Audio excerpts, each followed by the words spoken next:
Well, our topic today is on mineral content in our drinking water. In the drinking water. Hmm. This was, I don't know, maybe aptly timed. So this is another listener request Cool. asking about uh, tap water mineral content and tap water and contaminants and stuff like that. And I know there's a big topic going on right now about fluoride, fluoridated water. Yeah. So kind of a good topic to talk about right now. Yeah. Sounds good. I'm excited. Yeah. So did a little digging into this stuff, and I think it's probably common knowledge that there's some minerals and whatnot in your tap water, and I don't think a lot of people realize. We'll get to it in a minute, but it's the same stuff is also in bottled water. Yep. So, in our tap water, we have some good article here on the minerals and stuff that you get in there. So, calcium, magnesium, phosphorus, you got zinc, you got iron, you got all these other things. And we do have fluoride here. We'll talk about the fluoride in a minute. But yeah, I think it was this one. So, there was several studies have been done on this, on the mineral content in drinking water, and specifically like from municipal water. So not, I think it does consider like well water and stuff like that, and Hmm. everywhere is going to be a little bit different.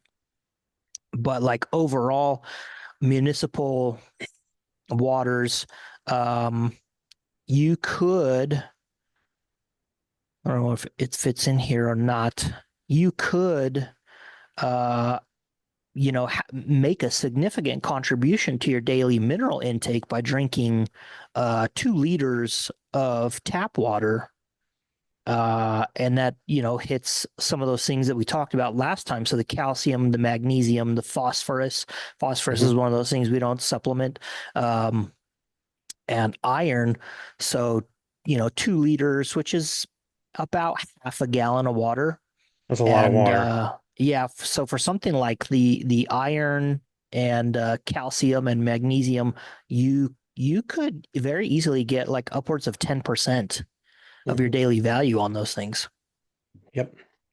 So interesting stuff there. And I know it was in here somewhere. Oh well. And then looking into the contents of tap water versus bottled water. And so we're going to talk about contaminants, and a lot of people avoid the tap water. I think nowadays because there's just so much online hype about contaminants being everywhere and yada yada yada.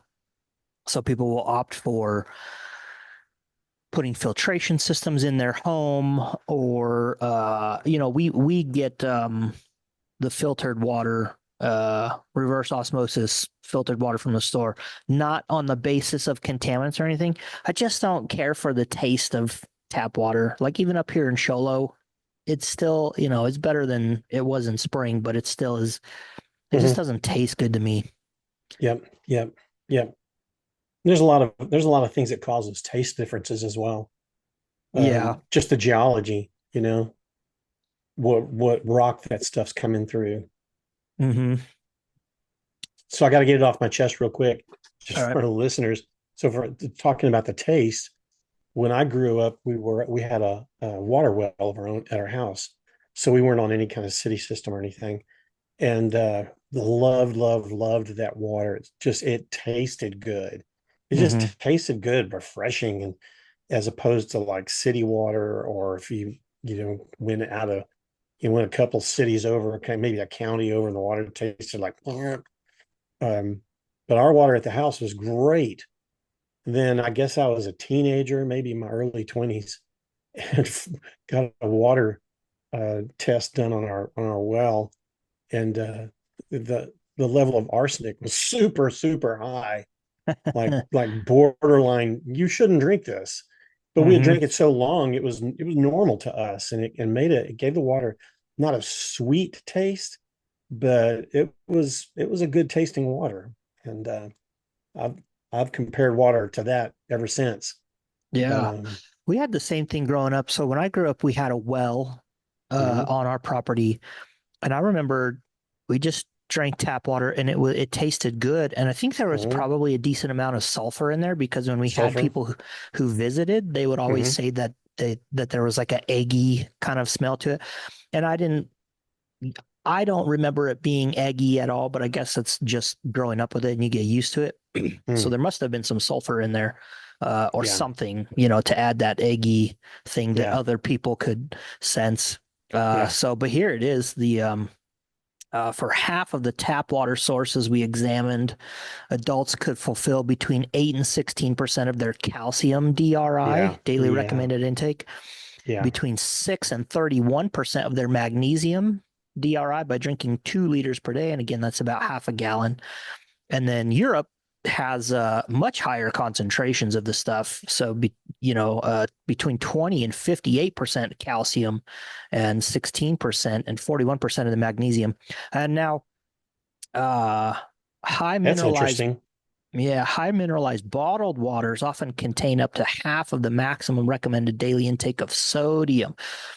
Wow. So this would be those alkaline waters Ugh. that you can buy. And on that topic, people, you cannot make your blood.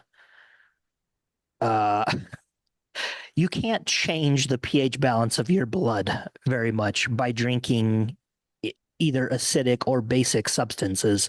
That's not how this works. If your blood pH changed by zero point 0.1, you would die. So That's true. That's true. you have some organs that are responsible for filtering your blood before it gets, pumped through the rest of your body. That Hmm. takes care of that for you.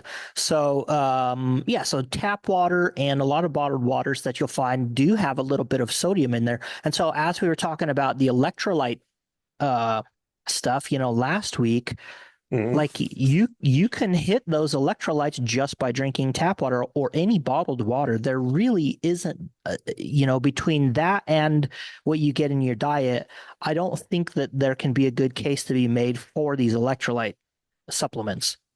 Right. I want to say You something know, real quick on that. yeah, So after last week's podcast, I dove deep off into that and talked to several medical people that we know, and as well as my wife did some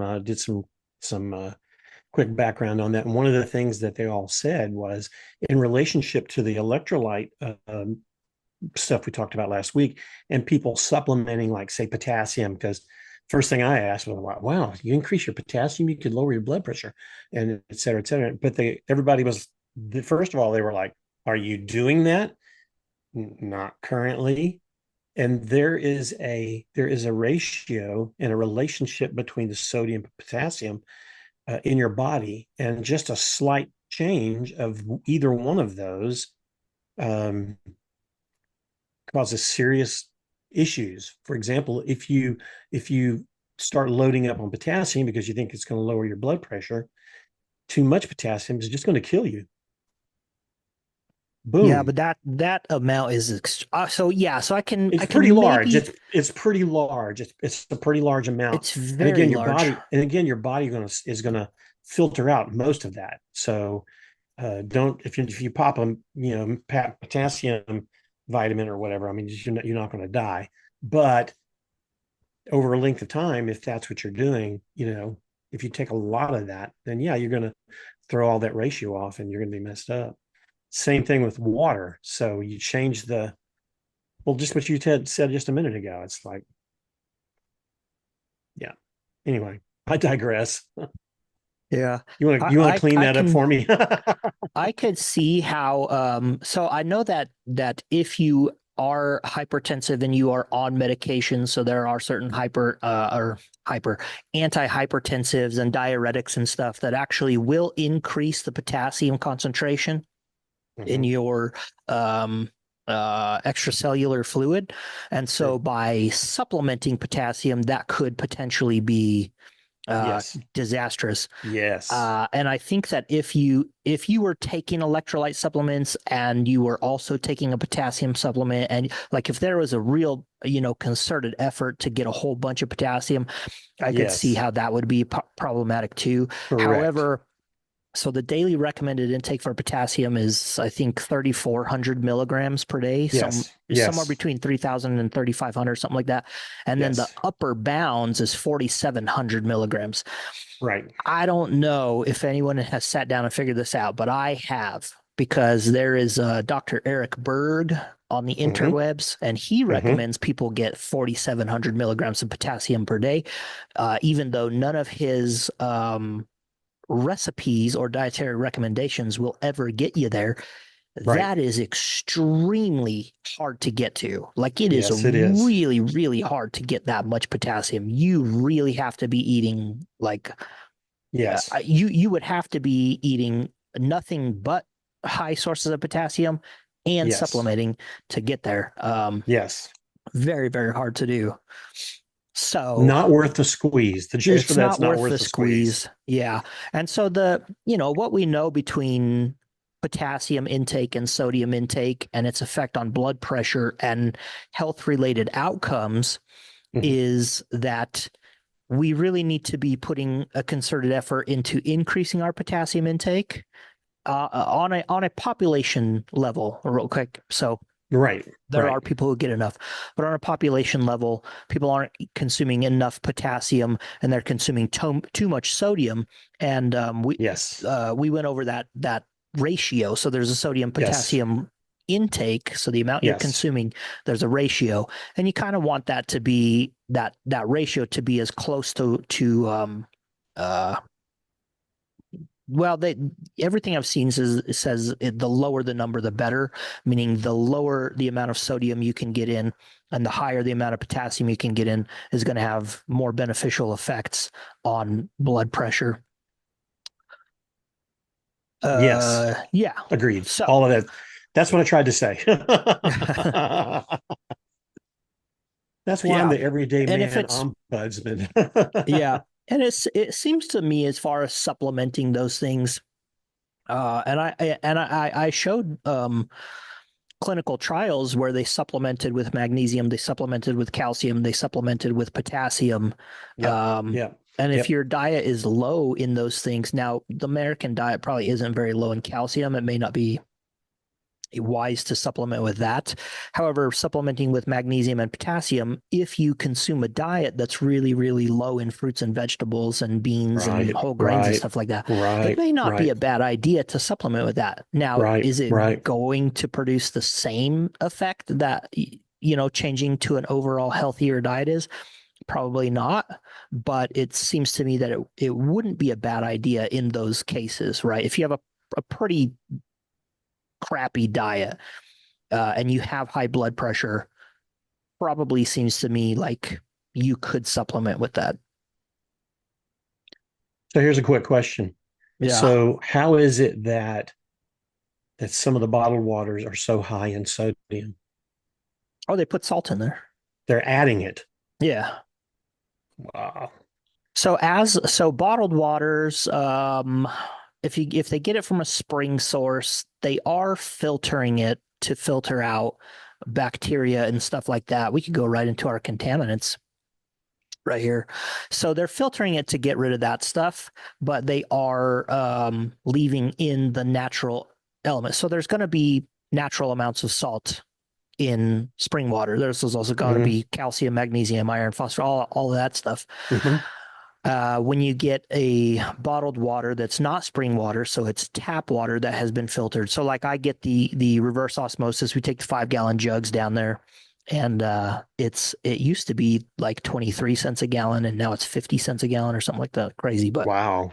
Wow. but those processes remove almost everything. So you're almost getting distilled water. And then when bottled water companies do that, what they'll do is they'll add a mineralization packet back into the water to remineralize it.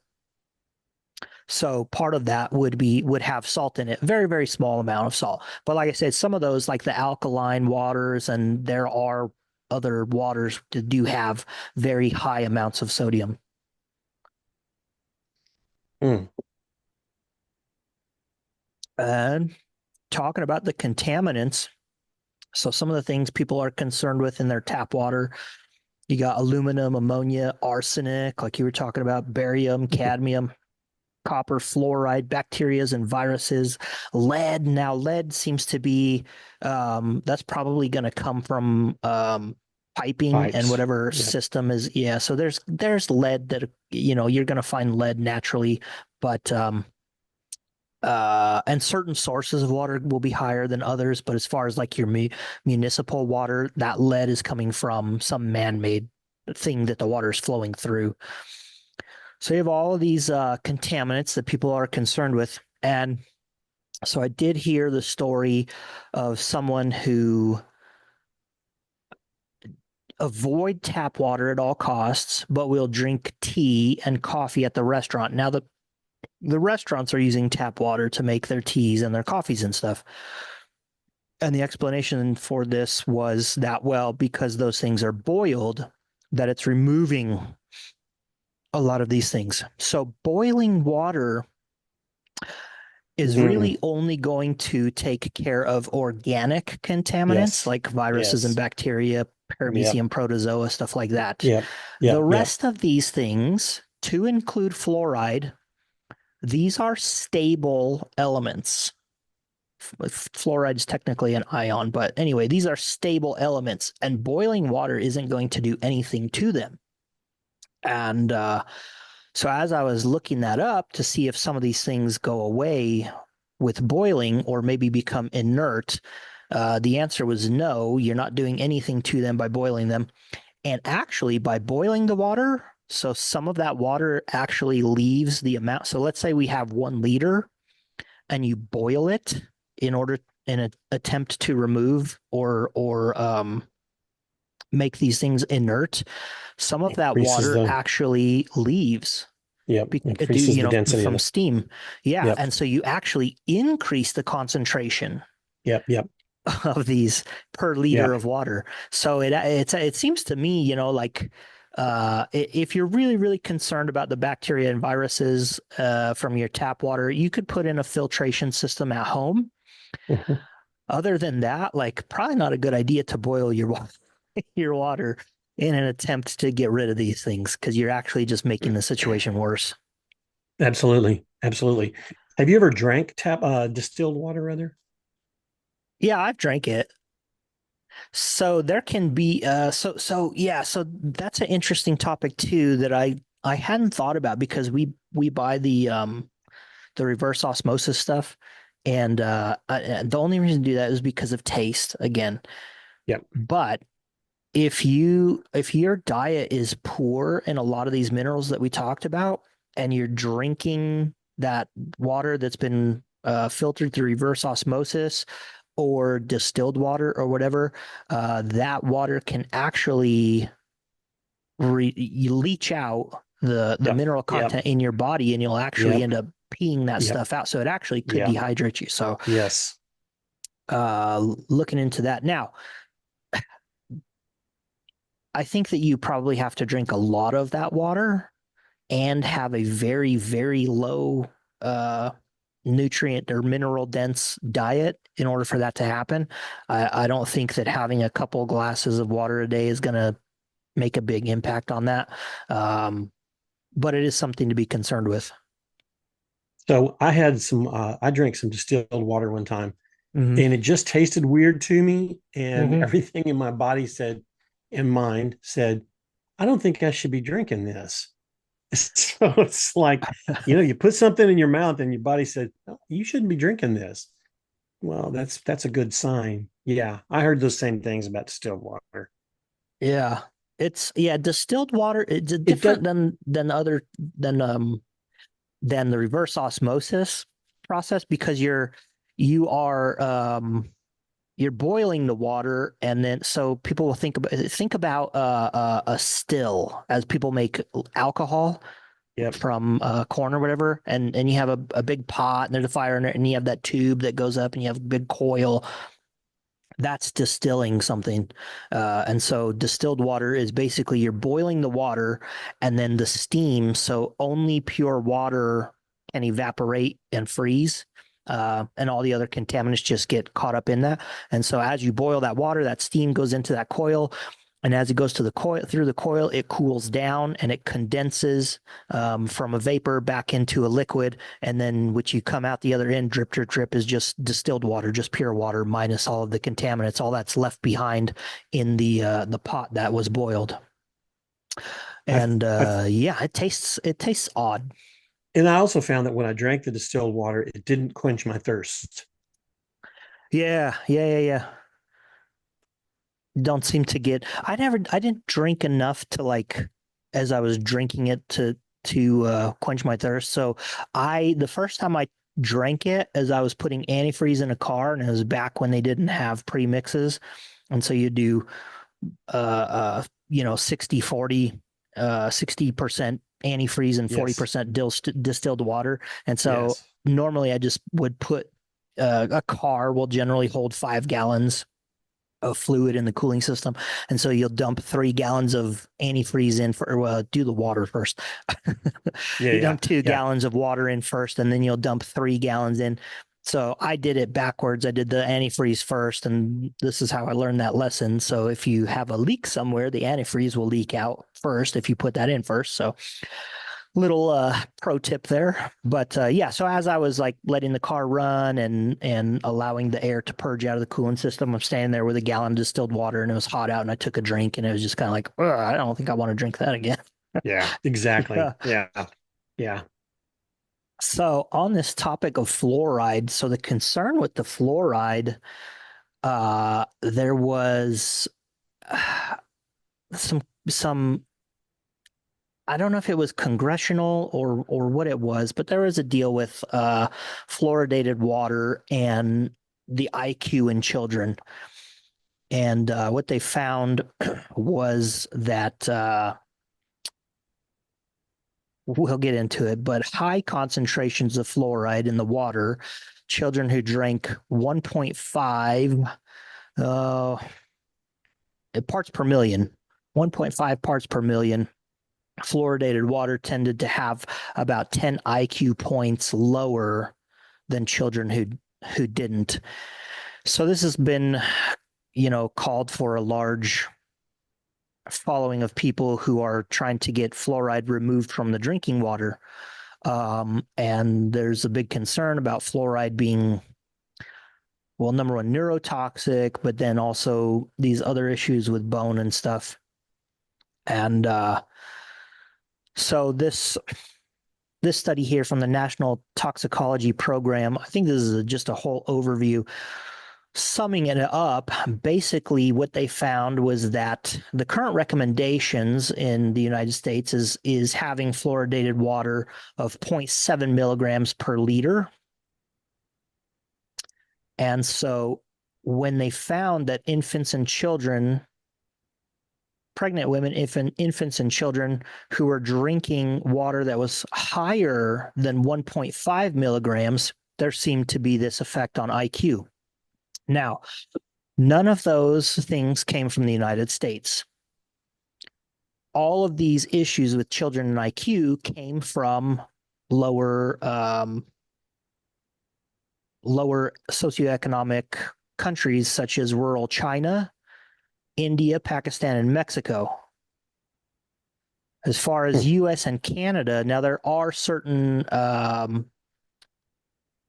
regions within US and Canada where the natural fluoride levels in the water are that high. And so there is concern there. But overall, within US and Canada, we're very careful with our water and how much fluoride is in there. And Yep. so most of those concerns are not coming from the US and Canada. It's coming from these lower lower socioeconomic countries where poverty is quite a bit higher. And then also those fluoride levels are the natural amount of levels that are in those waters, not water that's having fluoride added to it. And then another concern people had was that the type of fluoride that's being added to municipal water is this fluorosilicic acid. And so a lot of people are saying it's a waste product. It's not a freaking waste product, people. Okay. It is a type of fluoride ion that is used. So this is a material safety data sheet. They don't sell, you can't buy this directly to consumers. So it is sold directly to local governments and municipalities and stuff like that. It's used for water fluoridation. It can also be used as a metal surface treatment and cleaner, and for pH adjustment in industrial textile processing or laundries. And people get concerned about, because something is used in some other application and that application is dangerous for human beings, that therefore this thing is bad. Well, I hate to tell you this, people, but guess what else is in this metal surface treatment and the pH adjustment in textile process? Water. Yeah. So Yeah. yeah, so the concerns here are overblown on this fluorosilicic acid, and it comes down to what happens when we put this in the water, and all it does is that we put fluoride ions in the water. It doesn't matter that it's in this form. Once it goes into the water, it becomes a solution. And that solution just now has a higher fluoride ion. One thing that you might want to that I find interesting also is that chlorination, like they put basically forms of chlorine in swimming pools. Chlorine, yeah. So think of all the things chlorine is used for, and chlorine gas is deadly. But we're going to put that in our swimming pools so our kids can swim in it. That's something interesting as well. And I think that word is bleach. fluorosilicic. Fluorosilicic. Yes, you're correct. Fluorosilicic. Okay. Yeah, but the chlorine thing, I was thinking, well, you want your kids swimming in that? Yeah, Anyway. that's a good point. I mean, lots of people don't have any problem going to the swimming pool and swimming in chlorinated water. Yeah. And on that aspect, so bleach is sodium chloride. Right. Is salt bad for us now? All right. Yeah, so I looked up the fluoride content where I live, Sholo, Arizona, and we're at 0.122 parts per million. Whatever that translates to in milligrams per liter. Well, maybe we ought to look that up. So the Department of Health and Human Services recommends a fluoride level of 0.7 milligrams per liter in the drinking water. And so it seems like here you go. We're at 0.2 to 0.5 naturally occurring fluoride. So seems like we're safe up here. Fluoride. And you guys, if you're concerned about it, you can look up your individual state. So the EWG, I don't particularly care for the EWG here, but they do have a nice database where you can go in and plug in your zip code and find out what you got going on there. So the question on the topic of this fluoridation thing is so what would happen if we were to remove it? Now, a lot of people are saying that it wouldn't be a big issue to remove fluoride from the water because we have it in toothpaste now and mouth rinses and all kinds of other stuff. So removing it wouldn't have any detrimental effect. So there were a couple of studies that have been done on this. There are states and cities and municipalities that have removed fluoride from the drinking water. And so one of these is Juneau, Alaska. And so they did this study on it. And what they found was that after removing the fluoride from the water, and there was a 5-year period, so they removed it from the water, and then they did this study 5 years later, 5 years after that. And so what they found is that the mean number of dental caries, so cavities and such, actually went up in children, went up Yep. significantly. Go figure. Uh, yeah. And Causality. they got some good tables in here. Let me see if I can find it. Not that one, this one. Yeah, so the dental caries. So while they were fluoridating the water, children ages 0 to less than 6, the mean number of dental caries per child was 1.55. After they stopped it 5 years later, it's 2.52. So on average, children had one more cavity than they did previously to that. And then, again here between the ages of 7, 8, and 18, seemed like it was not significant in the change. It did go up a little bit for each of these, but not very much. But overall, children 0 to ages 18, it went from 2 to 2.35. So there was an increase in those. And they also estimated the cost of this. And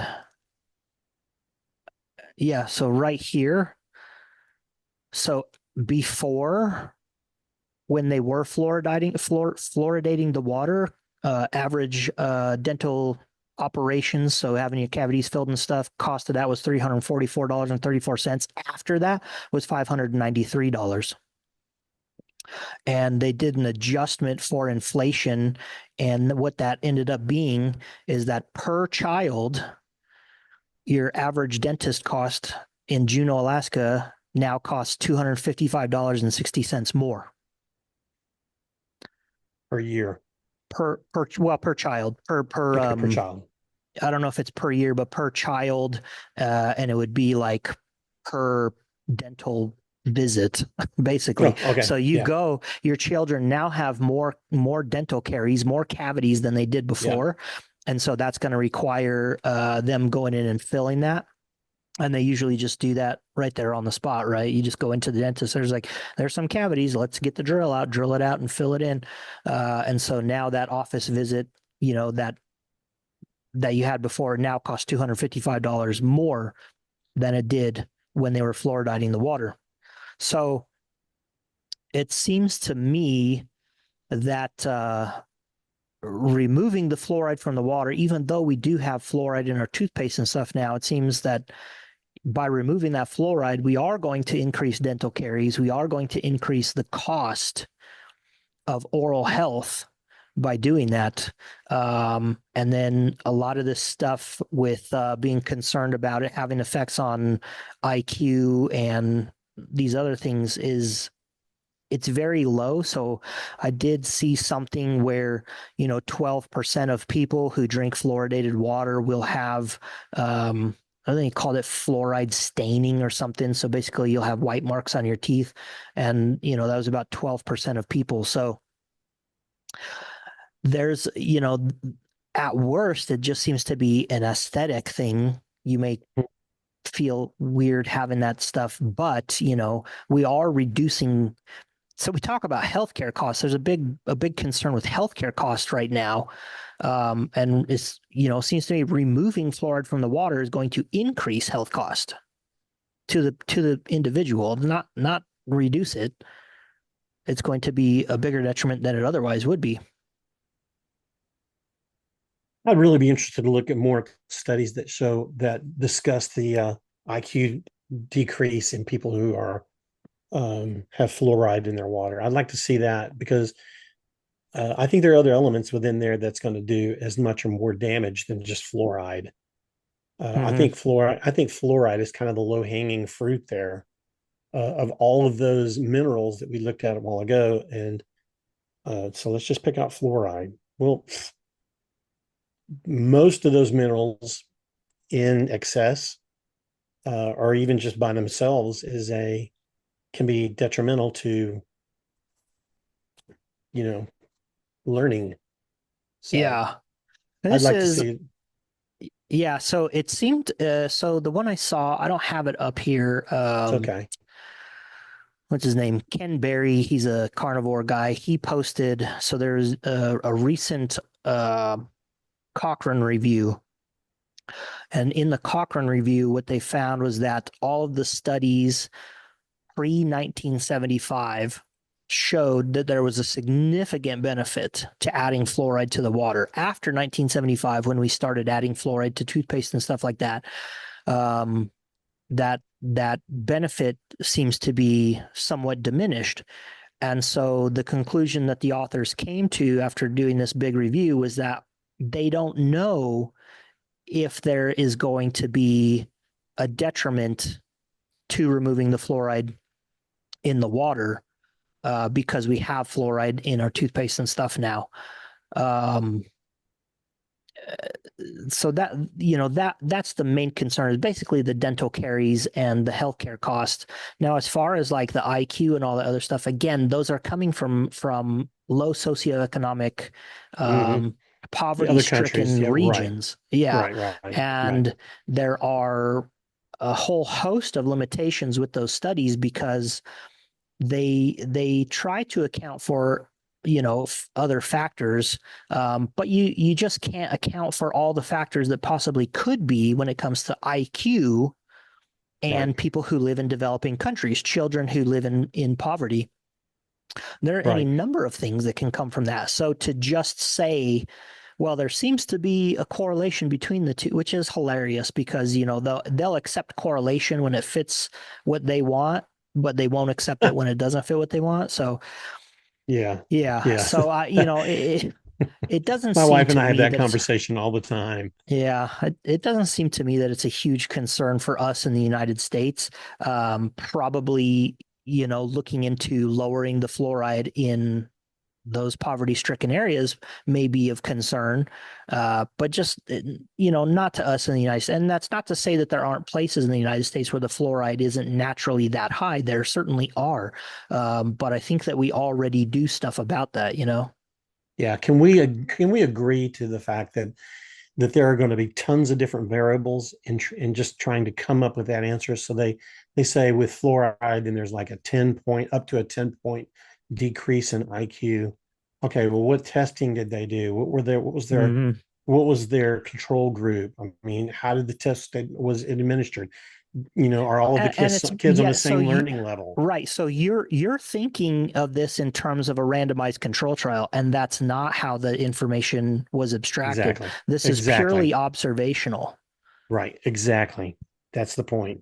Yes, so they've just observed, okay, well, these children tend to have lower IQ. They live in an area where the fluoride is a little bit higher. However, there are also other things that contribute to whether an IQ can be high or not in those areas. So a lot of things there. And it seems to me, so the whole pushback on fluoride in the water just seems to me another case of where we stand on the shoulders of giants and pretend that we're flying. So we have evidence prior to, again, Oh, so oh. 1975 and before, we have evidence that this significantly reduced health costs and Yes. dental care and stuff to people. It, Yes. it also, there isn't a lot of evidence showing that it caused any harm. Yes. So fluoride in the water does benefit us. It absolutely does. Now, as we live in time in 2024, if we remove the fluoride from the water, is that going to make a huge impact? Maybe not, but looking at that article from or that study on Juno, it seems to me that there would be at least a little bit of harm done. And Absolutely. I can't fathom how we say, well, there may be these harms done, so you can't definitely say that this is a benefit, so we might as well as remove it when we know for absolute certain that there's going to be some amount of harm. Right. Absolutely. I can't see how people get there. I agree. I agree. So, but all of that to say, if you are concerned about your water, because oddly enough, many people who buy bottled water and avoid it will still drink coffee, tea, and whatever from Tap water restaurants. and tap water. And you're also, yeah, and tap water, and you're also cooking with it. A lot of people think you're boiling stuff out when you cook with it or whatever, but you're not. So if you are concerned with that stuff, you can have your water tested. You can order water tests, get all kinds of stuff. So PFAS. So, the PFAS is definitely a concern, but I think I've talked about it before. If you donate blood, that is, I think, the most significant way of removing PFAS from your body. But you can have all these different tests. You can order them. They are quite expensive. Oh, what's that one for $5.79? $5.79. That's Gen X and PFAS water test. I don't know what Gen X is. Let's click on that. Let's double click there. That's for people who don't want to be. Gen X? That's for people who don't know what they want to be when they grow up. Yeah. So they tell you live near a military base or other location with heavy use of firefighting foam, concerned about nearby industrial contamination or chemical spills, served by a water utility with known contamination issues. Yeah, so I don't know what that Gen X is, but you can do all kinds of stuff. They do have like a overall water test for tap water. You can also just get specific things. H. pylori water test, that'd be a good one. They also have glyphosate For test. You can order a $400. glyphosate test. Yeah. Yeah. So, if you were really concerned about it, you could order a test, have your water tested. More than likely, everything's going to be just fine. But you can also just do what I do and get the bottled water. I cook with the bottled water, as a matter of fact. I don't really use tap water for most of the stuff. And again, it's just taste. I'm not concerned with contaminants or anything. It just comes down to taste. But you could get the reverse osmosis water. You can have water delivered to you from Sparklets and whatnot. I don't know the mineral content of Sparklets or whatever, but you can always buy this stuff and put it back into your water. So you can buy remineralization drops and powders and stuff, put it back into your water, and seems to me that would take care of everything for you. You didn't So say there we that, have did it. you? No, Did you see what that? did you say? You were talking away. That was going. Yeah, or just buy some bottled water that has it already in there. Yeah, this is reverse osmosis too, by the way. I'm not pushing that brand, but I just thought it was fun. Yeah. So there you go. Hope that answers the question. I'm probably going to buy some of this remineralization now that I know a little bit more on this topic. So as we buy our reverse osmosis water, I'll just add some of those drops to it before I put it in there, and then fill up the jug. It'll mix in there as it's filling, and Bob's your uncle. Meet my calcium, magnesium, potassium levels a little bit easier. Dude, you're killing me with these phrases. Bob's your uncle, standing on the shoulders of giants and pretending we're flying. I'm like, where's that coming from, man? You're killing me, man. Well, when you do that, let me know how it tastes. We don't do the reverse osmosis from the water station over there. Mm-hmm. Our water here is they do a study on it every year, and so we get a report on it every year in our subdivision. Tomball, I think, for fluoride is I think it's 0.75. Did you say yours was 1.22 there at Show Low?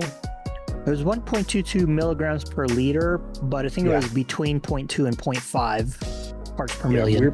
We're 0.75 milligrams per, liter. Yeah, so they're probably fluoridating the water over there. Oh, they are, absolutely. Yeah, for sure. Yeah. So, all right. Good aspect. Hope your question was answered, listener. Hope some minds were blown. Don't be afraid of fluoride. And we'll see you guys next time. Coach Lambie and Dwayne out. See ya.